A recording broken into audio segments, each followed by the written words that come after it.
مبشر دیکھیں، آپ نے جس پاکستان کے جس حالات کی منظر کشی کی ہے، اس میں کوئی شبہ نہیں ہے کہ یہ حالات جب ہمارے بزرگوں کے سامنے اس طرح کے واقعات آئے تھے تو انہوں نے یہی کہا تھا کہ اے خاصہ خاصان رسول وقت دعا ہے، امت پہ تیری عجب وقت پڑا ہے۔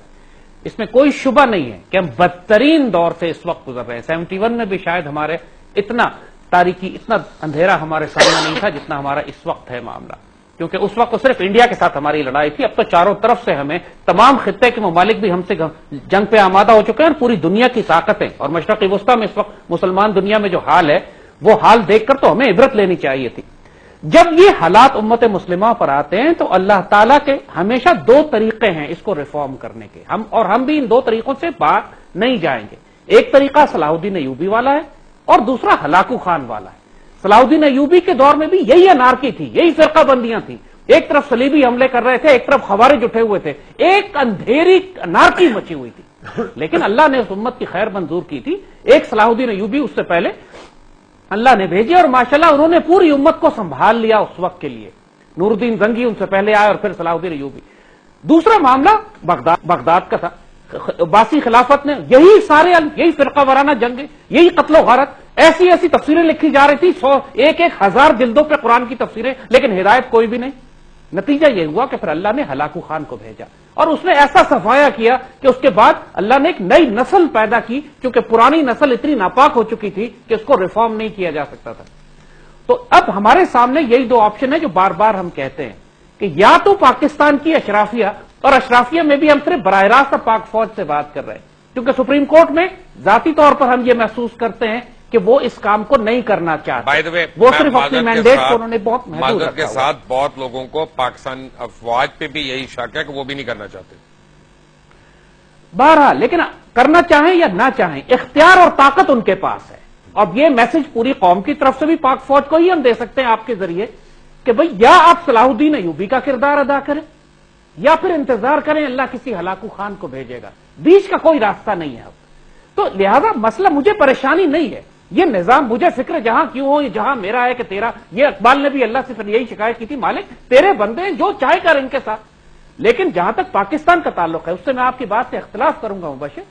پاکستان ٹوٹا ضرور ہے، چھوٹا ضرور ہوا ہے، پاکستان ختم نہیں ہوا، اور نہ یہ کبھی ختم ہونے والا ہے اللہ کے فضل سے۔ یہ قائد اعظم کے جو آخری الفاظ تھے کہ Pakistan is now a fait accompli, it can never be undone, یہ آواز اس اللہ کے بندے کی زبان سے تو نکلی تو لبے اقبال سے تھی، پر جانے کس کی تھی یہ صدا، پیغام سکو پہنچا بھی گئی، دل محفل کا تڑپا بھی گئی۔ اس فکر نہ کریں اس پاکستان کی، ہاں پاکستانی اپنی خیر منائے، ان کو بڑی بری سزا لگنے والی ہے، اور مجھے خوف آتا ہے اللہ سے، استغفر اللہ، کہ جہاں 3-4 ہزار گردنیں کاٹ کے ہم اس ملک کو بچا سکتے تھے، پاک فوج بچا سکتی تھی، اب شاید ہمیں کروڑوں کی قربانی دینی پڑے۔ سارے اللہ کے بندے صاحب نظر صاحب بصیرت یہی وارننگ دے رہے ہیں، لیکن ہماری اشرافیہ کو کیا ہو گیا ہے کہ ان کو سمجھ نہیں آ رہا۔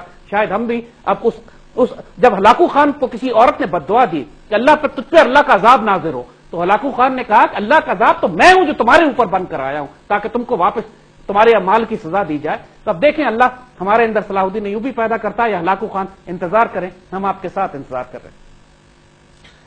انہی ہر جانوں کے نوٹس بھیجے جاتے، اس وقت وہ شواہد یونائٹڈ نیشنز کے آگے کیوں نہیں رکھے جاتے؟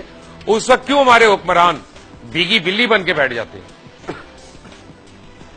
دیکھیں مبشر، یہی تو سب سے بڑا المیہ ہے کہ یہ پاکستان اس وقت ایک یتیم بچے کی طرح ہے۔ قائد اعظم اور اقبال کا پاکستان، قائد اعظم کے انتقال کے بعد پھر لیاقت علی خان کے شہادت کے بعد اس وقت سے ہم یتیم ہیں۔ اس یتیم پاکستان کے سر پر کوئی ہاتھ رکھنے والا نہیں ہے جو اس کی عزت اور آبرو کا محافظ بن سکے۔ اس کی ذمہ داری اللہ اس کے رسول نے لی ہے۔ اللہ کا فضل ہے کہ یہ سونے کی دیگ یہ لوگ لوٹ کے کھا گئے، پھر بھی اس میں خزانے بھرے ہوئے ہیں، لیکن سچی بات یہی ہے کہ اس کے ملک کے مسلمان اس وقت یتیم ہیں۔ ملک کا سربراہ جو ہوتا ہے، جو حاکم اعلیٰ ہوتا ہے، جو امیر ہوتا ہے، وہ پورے معاشرے کا، پوری قوم کے باپ کی طرح ہوتا ہے، ذمہ دار ہوتا ہے۔ سیدنا عمر رضی اللہ تعالیٰ عنہ فرماتے ہیں کہ دجلہ کے کنارے اگر ایک گھوڑے کو بھی ٹھوکر لگ گئی اور وہ سڑک پر گر گیا تو مجھ سے اللہ سوال کرے گا کہ تم نے دجلہ اور عراق کی سڑکوں کو ٹھیک کیوں نہیں بنایا تھا۔ تو جب یہ اکاؤنٹیبلٹی کا لیول عمرہ میں ہوتا ہے تو پھر پوری مسلمان مملکت، جو سکندر سے زیادہ بڑی حکومت سیدنا عمر فاروق کی تھی، وہاں پر کبھی کوئی جلوس نہیں نکلا، کوئی بھوکا نہیں مرا، کوئی احتجاج نہیں ہوا، کبھی کسی ایک یتیم بچہ آخری کونے میں پیدا ہوتا تھا تو اس کی بھی کفالت کا بندوبست ریاست کرتی تھی۔ یہ اس وقت ہوتا ہے کہ جب معاشروں پہ باپ موجود ہوتے ہیں۔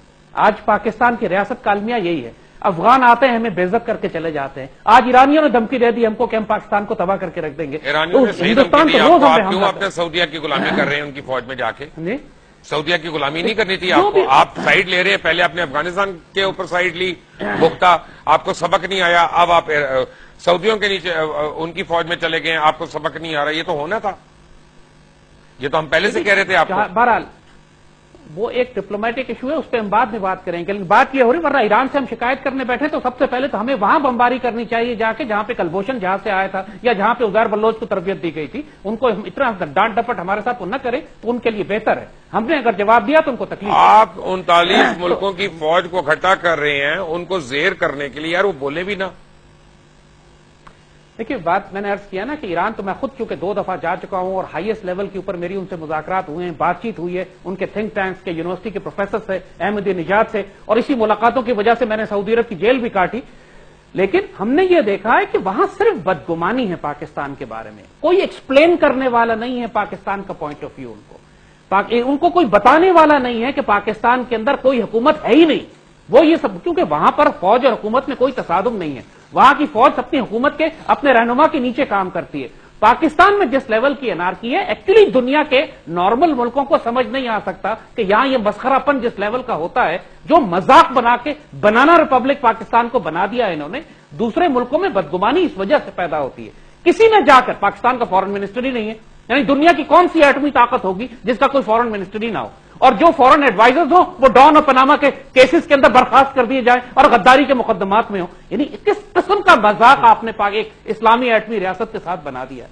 تو ہم یہی بات آپ سے کر رہے تھے کہ اس وقت دشمنوں کو نظر یہی آ رہا ہے، وہ دیکھ چکے ہیں کہ پاکستان ولنریبل ہے. ایک یتیم بچہ ہے جو اس وقت دھوپ میں کھڑا ہوا ہے، کوئی اس کو بچانے والا نہیں ہے. یہ وقت ہے اس کی گردن اتار دو اس وقت. اسی لیے آپ کو افغانستان بھی آنکھیں دکھا رہا ہے، ایران بھی ڈانٹ ڈپٹ کر رہا ہے. ملک کے اندر جس دہشت گرد کا، معاشی دہشت گرد کا جو بس چل رہا ہے، یہ میں صاف کہوں گا کہ سپریم کورٹ نے جو 60 دن دے دیے ہیں نواز شریف کو، ان دنوں میں یہ بچی کچی دولت جو خزانے انہوں نے چھپائے تھے اپنے اکاؤنٹس اپنی بکس، یہ سب درست کر لیں گے. ان کو یہ موقع کس لیے دے دیا اللہ کے بندو؟ یہ جب پتا تھا چیز خیانت کا اتنا بڑا مقدمہ ہے، آپ ایک سائیکل چور کو گرفتار پہلے کرتے ہیں، تحقیق بعد میں مکمل کرتے ہیں. اتنے بڑے ملک چور کو آپ نے کیوں چھوڑ دیا؟ تب یہی ہوگا جو ہونے والا. ہم بات کر رہے تھے کہ اللہ سے ڈریں، شاید کہ کسی کو اللہ تعالیٰ توفیق دے کہ صلاح الدین کا کردار ادا کرے، ورنہ پھر ہلاکو خان کا انتظار کرے. یہ ظلم و ستم وی آسک فار اٹ. امالکم اعمالکم، تمہارے اعمال تمہارے حکمران بنیں گے. ہم نے اپنے اعمال سے ان کو دعوت دی. اور اللہ کا عذاب دیکھیں کہ اب یہ اگلے الیکشن میں مریم کو وزیر اعظم بنانے جا رہے ہیں. ان للہ و انا الیہ راجعون. میں سمجھا تھا کہ زرداری کے وقت we have hit the rock bottom, پھر میں نے نواز کو دیکھا، اور اب مریم کے وقت اللہ نہ کرے کہ اس قوم کو وہ وقت بھی دیکھنا پڑے. ان للہ و انا الیہ راجعون. ہم سوائے اس کے اور کیا کہہ سکتے ہیں؟ ایسے ابھی زید صاحب آپ اتنے خوش نہ ہوں. آپ کو بتاؤں مریم الیکشن ہار بھی سکتی ہیں. ان کے خلاف خود پنجاب کی عوام بہت زیادہ ہے، اور آپ کو میری بات ابھی حیران کرے گی، لیکن مریم صفدر الیکشن ہار سکتی ہیں بڑی بآسانی. وہ الیکشن میں کھڑی کیسے ہو سکتی ہے؟ کس قانون کے تحت کھڑی ہو سکتی ہے؟ ملک میں ہے ہی کہاں قانون؟ کیا یہ عورت 62 اور 63 پہ پوری اترتی ہے جو اس ڈٹائی کے ساتھ سارے تیاری کر رہے ہیں کہ اگلے انتخابات میں ہم پھر جیت جائیں گے؟ چلے وہ تو جب ان کے کاغذات آئیں گے پھر آپ اور میں. جو الطاف حسین کی تقاریر کی حمایت کرتے ہیں اس کو قائد کہتے ہیں، رہنما کہتے ہیں، ان کو تو آرٹیکل 6 پہ اٹھانا چاہیے نا، کہ نہیں اٹھانا چاہیے؟ دیکھیے بہت کچھ ہونے کی ضرورت ہے، جیسے کہا نا کہ بہت سارے ایشوز ہیں. بٹ ایک بات کہ میں بالکل آئی ایم 110% شیور کہ جو فوج کی قیادت ہے، دیکھیے میرا بڑا قریبی تعلق ہے فوج کے ساتھ. میرے والد بھی فوج میں تھے، ان کے بہت سارے دوست ابھی بھی میرے بزرگوں اور بڑوں کی طرح میرے ساتھ ہیں. میرا اپنا بیٹا فوج میں ہے. اللہ کے فضل سے پوری فوج کے میں مزاج کو اوپر سے لے کے نیچے تک جانتا ہوں، اور مجھے کوئی سیکنڈ لیفٹیننٹ سے لے کے جنرل تک کوئی آفسر ایسا نہیں ملا جو پاکستان کے معاملے میں پریشان نہ ہو، جو پاکستان کو ٹھیک نہ کرنا چاہتا ہو. لیکن ایشو صرف اتنا ہے کہ نئے چیف کو آئے ہوئے ابھی چند مہینے ہوئے ہیں، اور چند مہینے میں آنے کے بعد حقیقت یہ ہے کہ اگر انہوں نے سارے پولیٹیکل پارٹیز پر ہاتھ ڈالا ان مقدمات میں تو زرداری، نواز شریف، الطاف، اسفندیار، اچکزئی، فضلو سب لٹک جائیں گے.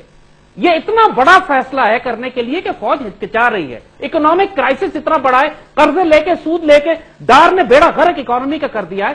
آپ ان پولیٹیشنز کو بیچ سے نکال دیں، پھر جو بھی لوڈ شیڈنگ ہوگی لوگوں نے اس کی گالیاں پھر فوج کو دینی ہے. ہماری قوم ناشکری بھی ہے، احسان فراموش بھی.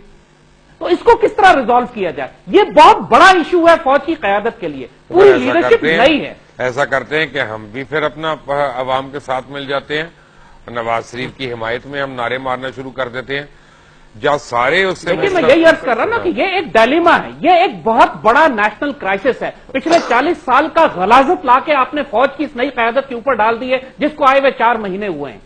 اب آپ یہ توقع کرتے ہیں کہ 40 سال کی غلاظت یہ ٹھیک کریں گے فوراً آنے کے بعد؟ ایک منٹ، اس کو لایا بھی کون ہے؟ رہنے دیں۔ 2013 کا الیکشن کس نے ریک کرایا؟ دوبارہ سے نئی بحث شروع ہو جائے گی کہ اس میں افتخار چودھری کے ساتھ ادھر سے کون کون شامل تھا۔ جو مرضی ذمہ دار تھا، I am not justifying anyone, what I am saying is کہ جس کی بھی غلاظت تھی، مشرف کی حرکتیں تھیں، کیانی کی حرکت تھی، افتخار چودھری تھا، جو بھی تھا، لیکن ملبہ اب آ گیا ہے آج کی قیادت کے اوپر۔ تو آج کی قیادت، اگر قیادت اللہ نے تعالیٰ نے قیادت دے ہی دی ہے تو اس سے ڈرنا تو نہیں ہے نا، اس پہ سخت فیصلے بھی کرنے ہیں۔ یہ دیکھیے، اگر پاکستان آج مبشر بچا ہوا ہے تو روز آپ اخبار اٹھا کے دیکھیے، ہمارے افسروں جوانوں کی شہادتیں ہیں۔ They are fighting back. کوئی شک نہیں ہے، واحد ادارہ ہے ملک کا، کوئی شک نہیں ملک کا واحد ادارہ ہے جو لڑ رہا ہے۔ اب بات یہ کہ آپ ان سے کہہ رہے ہیں کہ سپریم کورٹ کا کام بھی کرو، آپ ان سے کہہ رہے ہیں کہ آپ گورنمنٹ اور پارلیمنٹ اور سینٹ کا کام بھی کریں، آپ ان سے کہہ رہے ہیں کہ آپ سیشن کورٹ اور ہائی کورٹ کا کام بھی آپ ہی کریں۔